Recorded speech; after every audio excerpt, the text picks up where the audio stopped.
Hai Sobat Makan, di video ini Mimin ingin melanjutkan cerita One Punch Man Season 3. Bagi sobat yang ingin melihat Season 3 secara urut, sobat bisa lihat playlist yang sudah Mimin buat. Di sana sudah Mimin urutkan chapternya. Sebelum ke video yang lebih lanjut, bantu Mimin dengan like dan subscribe-nya ya. Dan jangan lupa loncengnya juga. Sebelumnya perlu Mimin ingatkan, ini spoiler ya. Bagi yang hanya menikmati animenya saja dan gak mau kena spoiler, bisa tutup video ini sekarang. Lihat dikit-dikit juga boleh. Kita lanjutkan alur cerita manga One Punch Man garapan Murata Sensei pada chapter ke-125. Pada chapter sebelumnya kita diperlihatkan lanjutan aksi dari pertarungan Fubuki, Silver Fang, dan Bomb yang berhadapan dengan salah satu eksekutif asosiasi monster yaitu Rover. Rover yang memiliki kemampuan mengeluarkan tembakan laser dari dalam mulutnya mampu membuat ketiga pahlawan melawannya sampai terpojok. Namun akibat Fubuki yang mengalirkan kekuatan esper ke dalam tubuh Silver Fang dan Bomb, gerakan kedua ahli seni bela diri itu menjadi lebih lincah dan mampu membuat Rover tak berdaya dengan melakukan epic comeback. Lantas bagaimanakah kisah selanjutnya? Mari kita bahas. Di awal scene kita diperlihatkan sosok Fubuki yang terkejut dengan kekuatan yang dimiliki oleh Silver Fang dan Bomb. Kekuatan dari kedua kakek-kakek tersebut mampu menghentikan ketangguhan dari Rover si anjing eksekutif asosiasi monster. Baik tendangan maupun pukulan dilancarkan oleh kedua kakek-kakek tersebut ke arah Rover. Dan pada akhirnya Rover ditendang secara bersamaan oleh Silver Fang dan Bomb, sehingga ia terpental dan menabrak tembok. Melihat Rover yang terkapar dan tak bergerak lagi, membuat Fubuki semakin terkejut. Pasalnya ia mengira jika pertarungannya melawan Rover akan menjadi akhir dari hidupnya. Namun berkat kedua kakek-kakek itu hidupnya terselamatkan. Fubuki pun mengira jika sosok Silver Fang memanglah benar-benar seorang yang sangat kuat dengan dibuktikan bahwa ia duduk di peringkat ketiga kelas S di Asosiasi Pahlawan. Namun setiap orang tentu saja memiliki batasan dan tak selamanya berada dalam kondisi prima. Selain itu kakaknya yang bernama Bomb juga memiliki kekuatan yang setara dengan Silver Fang.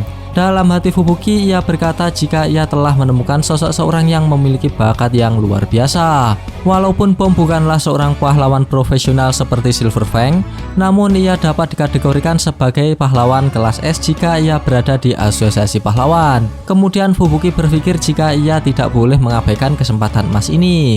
Ia akan mengajak dan merekrut Bomb untuk masuk ke dalam tim Fubuki.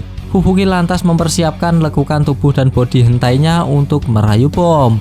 Fubuki mengatakan jika ia mengakui kemampuan luar biasa dari Bomb dan kekuatannya itu membuatnya terkesan.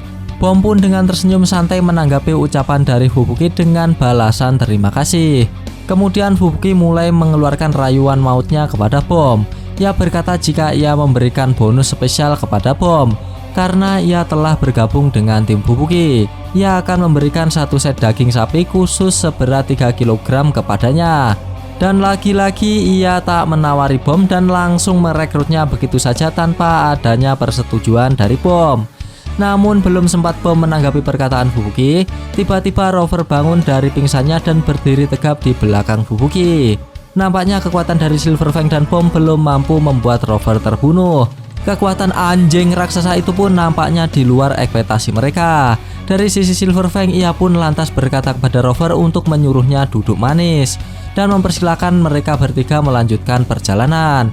Tanpa disangka-sangka Rover pun menuruti ucapan dari Silver Fang dan duduk manis di hadapan mereka bertiga. Rover pun menuruti ucapan dari Silver Fang dan duduk manis di hadapan mereka bertiga tanpa melakukan perlawanan bahkan menyerang menggunakan semburan lasernya. Hal itu membuat ketiga pahlawan itu terkejut dengan aksi Rover dan mereka bertiga pun akhirnya selamat dari amukan Rover. Ya gimana ya, Rover itu sudah trauma ketika berhadapan dengan Saitama. Saitama menjotos Rover dengan berkata duduk hingga Rover tak berdaya. Hal inilah yang membuat Rover trauma dengan kata duduk. Dan scene berpindah ke tempat lain. Diperlihatkan sosok Tatsumaki yang melihat cahaya terang di dekatnya. Ia merasakan jika itu adalah kekuatan adiknya, yaitu Fubuki. Nampak ia kesal lantaran Fubuki berada di tempat berbahaya tersebut. Seharusnya Fubuki tidak berada di tempat tersebut lantaran Tatsumaki sebelumnya telah memperingatkan pihak asosiasi pahlawan untuk tidak melibatkan Fubuki dalam misi operasi. Dan jika operasi ini telah berhasil, Tatsumaki berjanji akan menghajar Skinner. Dan scene berpindah lagi. Diperlihatkan Saitama, Flashy Flash, dan monster mata satu Monaco yang sedang menelusuri markas asosiasi monster dengan menaiki kereta tambang. Dengan kecepatan tinggi dan meluncur ke depan, Saitama nampak kegirangan dan seperti merasa jika ia saat ini sedang berada di wahana permainan. Sedangkan Flashy Flash bertanya kepada Monaco jika seberapa lama lagi mereka akan sampai ke tempat Raja Monster Orochi. Monaco pun dengan wajah ketakutan menjawab jika mereka akan sampai dalam waktu 10 menit lagi. Monaco yang tertangkap dan dijadikan sandera petunjuk jalan nampak tertekan berada di dekat Saitama dan Flashy Flash. Flashy Flash nampak sangat siap berhadapan dengan Raja Monster Orochi. Namun Saitama justru menikmati perjalanan keretanya. Ia pun tidak menyangka ada banyak hal yang terjadi di bawah rumahnya. Kalau saja ia mengetahui ini dari dulu, ia berkata jika hal itu tidak akan membuatnya merasa bosan. Dari sisi Flashy Flash, ia memperingatkan Saitama untuk tidak lengah di area musuh. Ia juga memperingatkan si botak jika ia terjatuh dalam jebakan musuh, ia akan meninggalkan Saitama. Saitama pun menoleh ke arah Flashy Flash dan berkata jika ia tidak akan lengah. Mereka pun berbincang beberapa hal. Namun belum sempat Saitama menunjukkan aksinya di dunia kepahlawanan, terdapat turunan tajam yang membuat Saitama tak jadi memberitahu identitasnya. Mereka bertiga pun meluncur tajam ke bawah. Saitama nampak kegirangan dengan seluncuran tajam itu. Dari sisi Monaco, ia mulai merasa jengkel dengan kedua pahlawan yang menyanderanya. Ia pun berniat membuat kereta yang mereka tumpangi terjatuh ke jurang di samping rel kereta. Ia berpikir membawa mati seorang pahlawan kelas S merupakan sebuah pencapaian yang tak terduga. Namun setelah melirik ke arah jurang di samping rel, Monaco mengurungkan niatnya lantaran jurang yang berada di sebelahnya sangatlah dalam.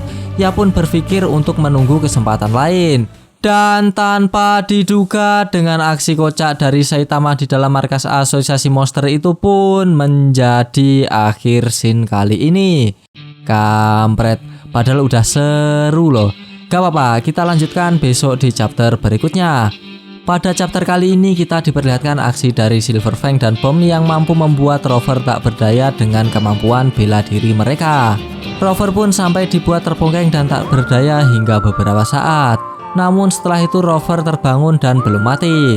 Ketiga pahlawan tersebut terkejut dengan ketahanan tubuh dari Rover. Namun setelah terbangun, Rover nampaknya tak menyerang mereka lagi dan justru menjadi jinak. Dan di scene lain kita juga diperlihatkan Tatsumaki yang terkejut dengan keberadaan Fubuki yang berada di dalam markas asosiasi monster. Padahal ia tak mengizinkan asosiasi pahlawan untuk menginstruksikan Fubuki dalam operasi ini. Dan di akhir scene kita juga diperlihatkan sosok Saitama dan Flashy Flash yang berhasil menyandera monster bermata satu bernama Monaco yang mereka jadikan penunjuk jalan menuju keberadaan Raja Monster Orochi.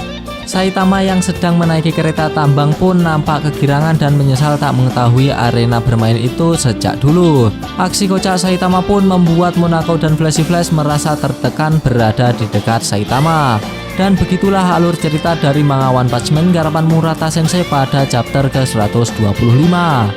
Bagi sobat yang suka pembahasan ini bisa tekan like-nya, dan jika tidak bisa tekan dislike-nya 2 kali biar aneh gak rugi. Jangan lupa komennya agar Mimin bersemangat dalam membuat konten. Dan yang paling penting jangan lupa tekan tombol subscribe supaya sobat-sobat tahu updatean-updatean terbaru dari channel ini.